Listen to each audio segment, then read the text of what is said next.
मथुरा, एक पवित्र नगरी जहां भगवान श्री कृष्ण ने जन्म लिया, जहां उनका बालपन बीता, जहां उन्होंने कंस जैसे राक्षस का अंत किया।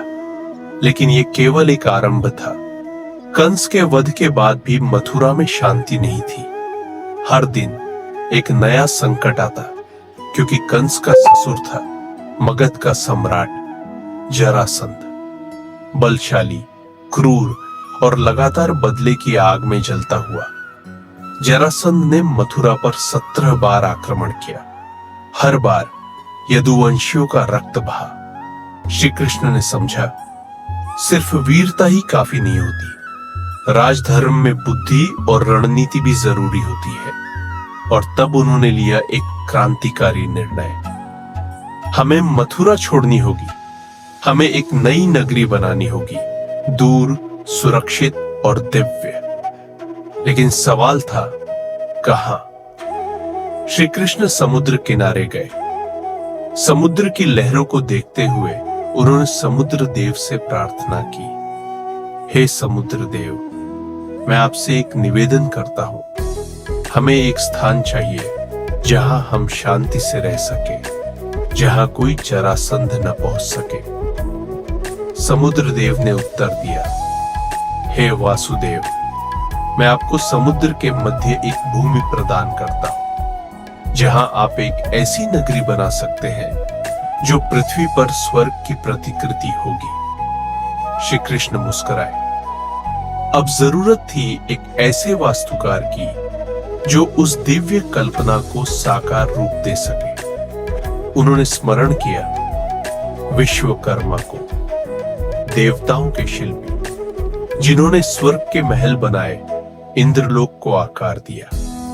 श्री कृष्ण ने उन्हें आमंत्रित किया, हे विश्वकर्मा, मैं एक नगरी चाहता हूं जहां मेरे लोग सुरक्षित रहे, जहां भव्यता और भक्ति दोनों का वास हो। विश्वकर्मा ने सिर झुकाया, प्रभु, जब संकल्प आपका हो तो निर्माण मेरा सौभाग्य है। और तब शुरू हुआ इतिहास का एक अद्भुत अध्याय, द्वारका नगरी का निर्माण। यह कोई साधारण नगर नहीं था, यह एक दिव्य स्वप्न था। समुद्र के बीच फैली भूमि पर बनने वाला संसार का पहला समुद्री नगर।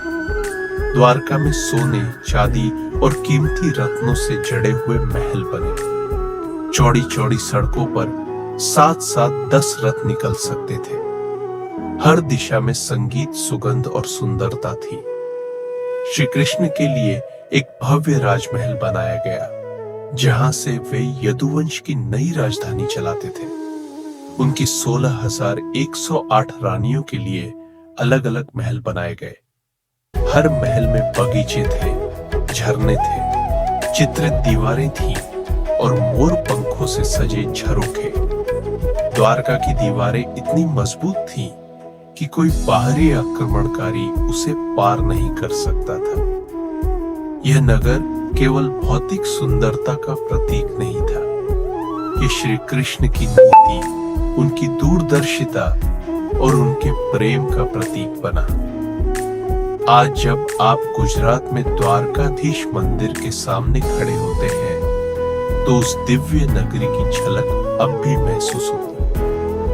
वैज्ञानिक भी मानते हैं, समुद्र के नीचे द्वारका जैसे पुरातन अवशेष मिल चुके हैं, जो इस पौराणिक कथा को एक ऐतिहासिक सत्य में बदलते हैं। श्री कृष्ण ने हमें एक शिक्षा दी, कभी भी हार मत मानो। अगर तुम चाहो तो संकट को भी अवसर में बदल सकते हो। जहां सब कुछ असंभव लगे, वहीं एक स्वर्ग रचा जा सकता है। और यही थी द्वारका, एक दिव्य स्वप्न जो समुद्र की लहरों पर तैरा और सदा के लिए अमर हो गया।